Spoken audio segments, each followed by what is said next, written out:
Many men believe that always speaking their minds is a sign of honesty, strength, and authenticity. They think that keeping quiet is weakness and that speaking without filters is bravery.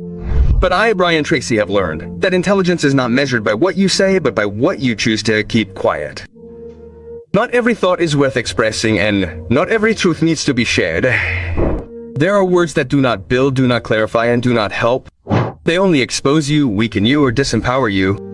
The man who advances learns that his voice is a strategic tool, not an emotional outlet. He knows when to speak, with whom to do it, and above all, when to remain silent. Because what you say can elevate or limit you, bring you closer or close doors, gain you respect or take it away without you realizing it. Self-control is also demonstrated by keeping your mouth shut at the right time. And when you learn to watch your words, you begin to watch your life. Saying less is one of the most underrated and most powerful skills a man can develop. The first thing you should never tell anyone is everything you're thinking or planning to do. Many men feel compelled to share their ideas, projects, and goals before they're solidified. They seek external approval, motivation, or validation. But in doing so, they weaken their own resolve. Talking too much drains energy. What's not yet built needs silence to grow. The intelligent man understands that plans are strengthened in private and executed in public. When you tell people about your goals ahead of time, something dangerous happens. You confuse talking with moving forward. Your brain gets a false sense of progress. Do you feel like you've already accomplished something? When in reality, you haven't. Plus, you expose your ideas to unnecessary opinions, doubts from others, and unhelpful comments. Not everyone wants to see you advance, and not everyone knows how to help you. Silence, on the other hand, protects your focus and motivation. Saying everything also makes you predictable.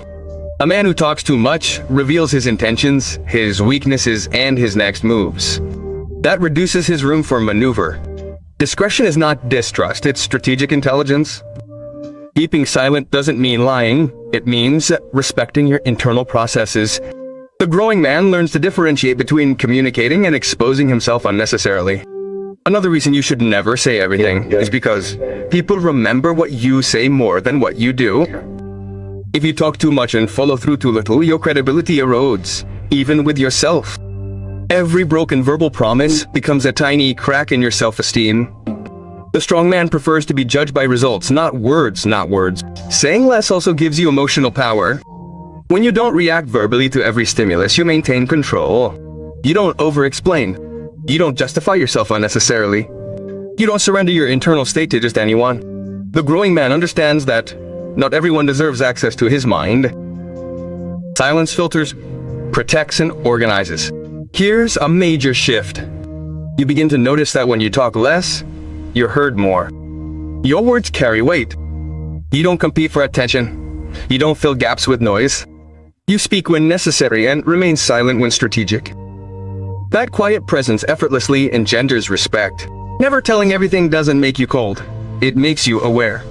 It allows you to observe before responding, to think before committing, and to act without having to announce every step. A man who has mastered his language also has mastered his energy. Keeping quiet about unnecessary things is a form of discipline, and silent discipline builds visible results. The second thing you should never tell anyone is your deep insecurities without judgment or context. Not because you should deny or repress them, but because not everyone knows what to do with that information. Many men confuse vulnerability with indiscriminate venting. They think that opening up to anyone is bravery, when in reality it can become a silent form of self-sabotage. When you reveal your insecurities to people who have not demonstrated maturity, loyalty, or judgment, you hand them a map of your weak points. And not everyone will use it carefully.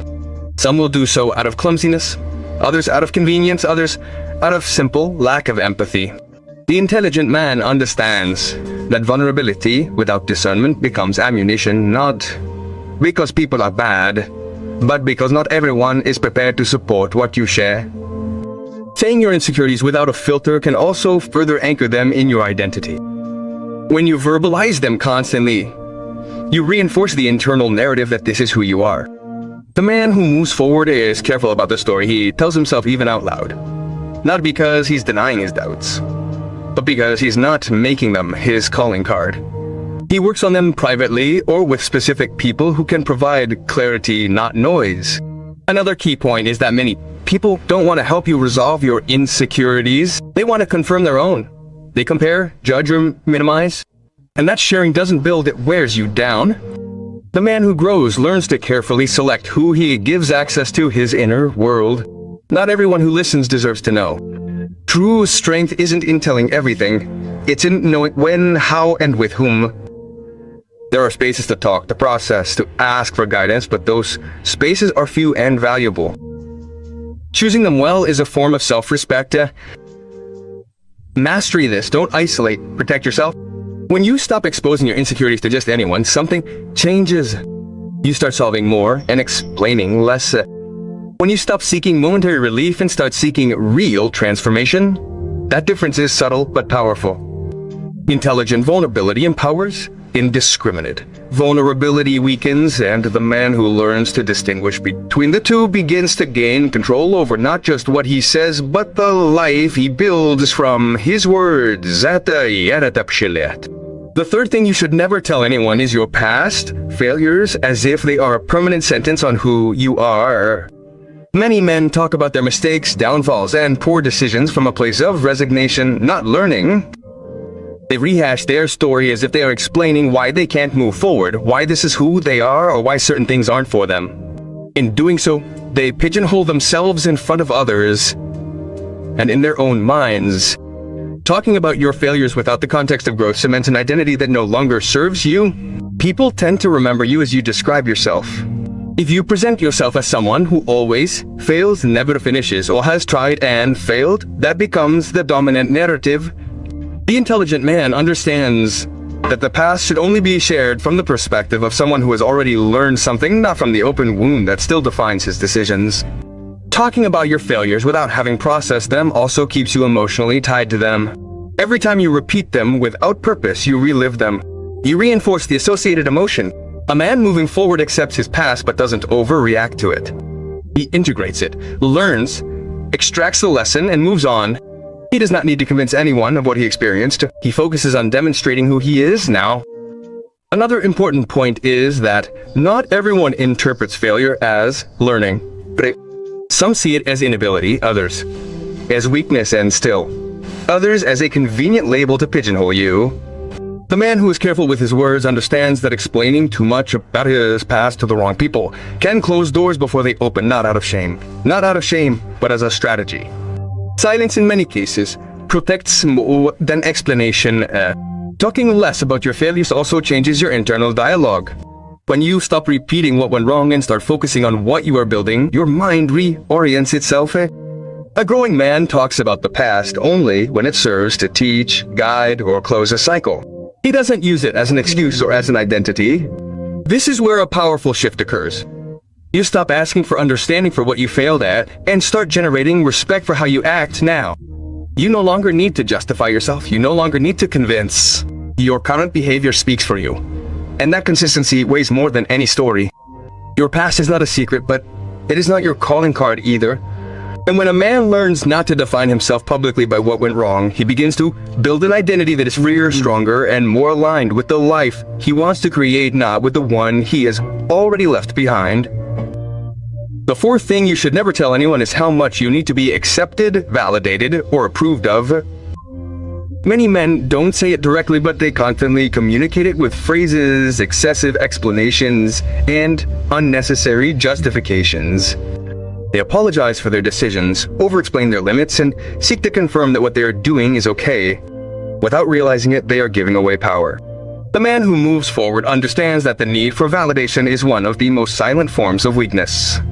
When you express your need for acceptance, you send a clear message, your security depends on others, and the world responds to that message relentlessly. Some people take advantage, others lose respect, and others simply stop taking you seriously, not because you're a bad person, but because inner security is not something you negotiate or beg for, and not something you negotiate. The man who watches his words doesn't expose his need for validation. He works on it silently. Saying you need approval also puts you in a reactive position. You begin to make decisions based on how you'll be perceived, not what you consider right. You adjust your behavior to fit in, soften your boundaries so as not to cause discomfort. The result is a life lived halfway, where you're never fully aligned with who you are. The man who grows understands that pleasing everyone is incompatible with respecting yourself. Another profound point is that external validation is addictive. The more you seek it, the more you need it. Each momentary approval calms you, but it also weakens you for the next decision. The emotionally mature man learns to generate his own validation from his behavior. He doesn't need others to tell him he's doing well. He knows this because he keeps his promises, upholds his values, and acts consistently. Talking about your need for acceptance also makes you predictable. People know which buttons to press to influence you, a compliment, a criticism, a withdrawal of affection, and you change course. The man who is careful about what he says protects his center, doesn't over-explain, doesn't seek permission, decides and supports. And if someone disagrees, he accepts it without collapsing. This is where an important change occurs. When you stop verbalizing your need for approval, you begin to build silent respect. You don't impose. You don't demand. You simply act firmly, You speak when necessary. You are silent when convenient. And that stance conveys security without words. True respect is not asked for, it is perceived. Not needing approval doesn't make you arrogant. It makes you free. Free to say no without guilt. Free to move forward without explaining each step. Free to make uncomfortable decisions. And when a man stops expressing his need to be accepted, he begins to live from a place of strength, integrity, and power because he is no longer trying to fit in. He is trying to be consistent with who he is and the life he has chosen to build. The fifth thing you should never tell anyone is your current weaknesses as if they were definitive truths. It's not about denying what you're struggling with today. It's about not turning a stage into a public identity. Many men talk about what they can't do, what they haven't mastered yet, what they're not good at, what they're not good at. And by repeating it over and over again, they fix it in their minds and in the perception of others. The language you use to describe yourself ends up shaping the way you're treated and the way you act. And when you openly say, I'm bad at this, I'm bad at that, I always struggle, you're not being humble. Humble. You're limiting your room for growth. You're sending the message that this weakness is permanent, not temporary. The man who advances understands that weaknesses are worked on silently and corrected through action, not with public statements that reinforce the problem. Talking about them too much makes them bigger than they are. Another profound point is that not everyone distinguishes between a temporary weakness and a structural disability. Many only listen to the label, and that label conditions opportunities, expectations, and treatment. The intelligent man is careful about how he describes himself because he knows that the world responds to the version you present. Not out of manipulation, but out of responsibility. You don't need to lie, you just need to not sabotage yourself with unnecessary words. Saying your current weaknesses without judgment also affects your internal dialogue. Every time you say it, you reinforce it. You hear yourself declaring limits that are not yet defined. The man who grows changes the language. He doesn't say, I can't, he says, I'm learning. He doesn't say I'm bad, he says I haven't mastered it yet. That difference seems small, but it completely changes the mental direction. Something important happens here. When you stop announcing your weaknesses, you begin to work on them with more focus. You no longer seek understanding or excuses, you seek progress. Silence forces you to respond with action, and repeated action corrects more than any explanation. The burnout man understands that he does not need others to understand his processes. He needs to finish them. There is also a strategic aspect. People tend to use what you say about yourself as a reference to treat you. If you put yourself down, they treat you down. If you define yourself as limited, they limit you. A man who guards his words avoids both excess and deficiency. He presents himself with sobriety, with dignity, and with room for growth. That generates respect without the need to impose it. Not talking about your current weaknesses does not mean living in denial. It means choosing the right time and space to work on them. There are contexts to learn, to ask for help, to train, but not every space is a safe place to expose your incomplete processes. The man who advances learns to separate internal work from external communication. When you understand this, something changes. You begin to build from action, not from explanation. Your progress becomes visible without the need to announce it. And when someone notices that you've improved, you won't need to justify anything anymore. The result will speak for itself. Not everything you struggle with needs to be said. Current shortcomings don't define who you are. And when a man stops verbalizing his weaknesses as fixed limits and starts treating them as stages of growth, he reclaims something essential: the authority over his own narrative, the confidence in his ability to improve, and the quiet power to let his progress speak louder than his words and sleo. The sixth thing you should never tell anyone is how much other people's opinions or criticisms affect you. Many men unknowingly give away this power when they react verbally to every comment, when they over-explain how much what someone said hurt them. In doing so, they communicate emotional dependency. The man who is moving forward understands that showing how much the opinions of others impact you is revealing the control they can exert over you. When you say that criticism is unsettling to you, you teach others how to influence you. It only takes one comment, one's own doubt, or one disapproval for you to change course. Not because you are weak, but because you have exposed the switch that regulates your behavior. The man who watches his words protects that switch. He listens to criticism, yes, but he does not turn it into verbal spectacles or public confessions of fragility.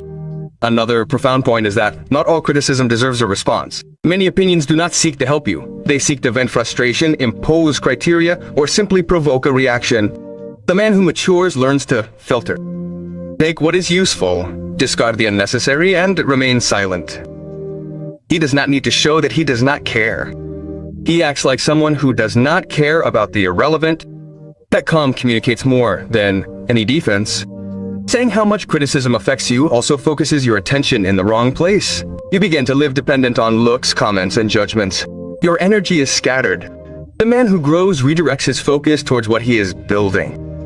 He understands that attention is a limited resource and decides not to waste it on opinions that do not provide direction or a solution. Here, an important change occurs. When you stop verbalizing your sensitivity to criticism, you strengthen your internal judgment. You begin to evaluate feedback based on usefulness, not emotion. You ask, does this improve my process? Does it give me concrete information? Is it coming from someone I respect? If the answer is no, you say it.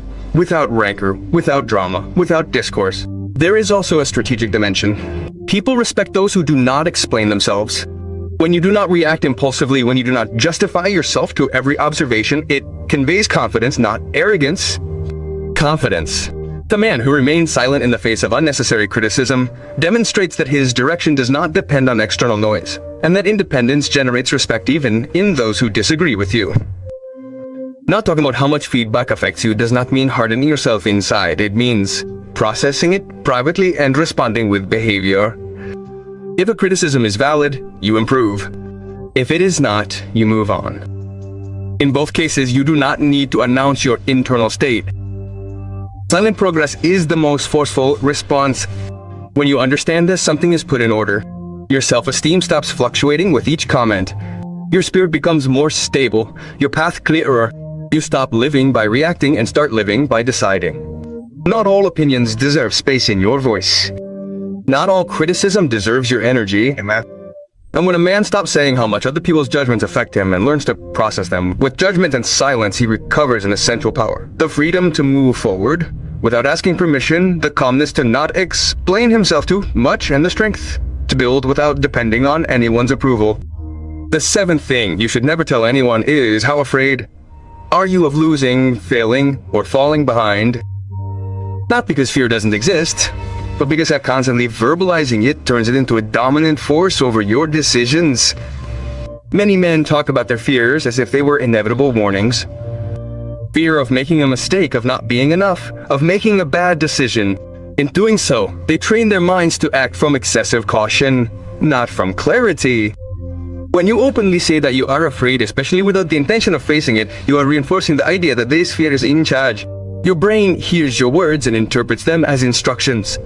The man who moves forward understands that fear is best managed through silent action rather than repeated statements. Speaking it without direction does not release it. It solidifies it. And over time, that fear begins to define what you do and what you avoid. Another profound point is that not everyone respects the fear of others. Some minimize it, others use it to influence you.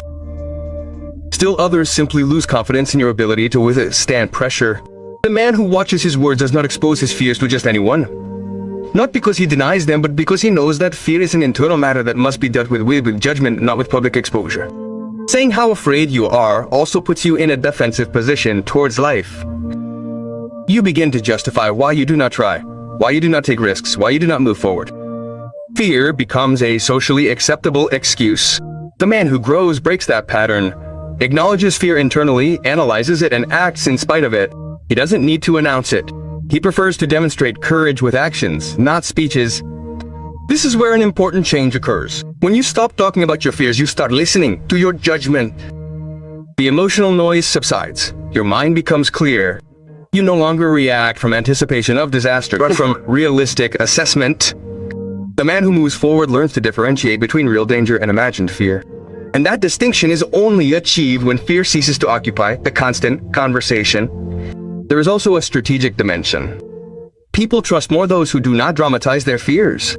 It doesn't mean he doesn't have them, but that he knows how to manage them. The man who maintains composure in the face of uncertainty transmits leadership even without intending to. His calm generates security. And that security opens doors that verbalized fear usually closes. Not saying how afraid you are does not make you insensitive. It makes you responsible. Responsible for your internal process. Responsible for your decisions. Responsible for moving forward even when there are no guarantees. And when a man stops announcing his fears and learns to face them with silence, action, and judgment, something essential changes. Fear ceases to be a visible hindrance and becomes a private signal of growth, a signal that is not shouted, but pushed through.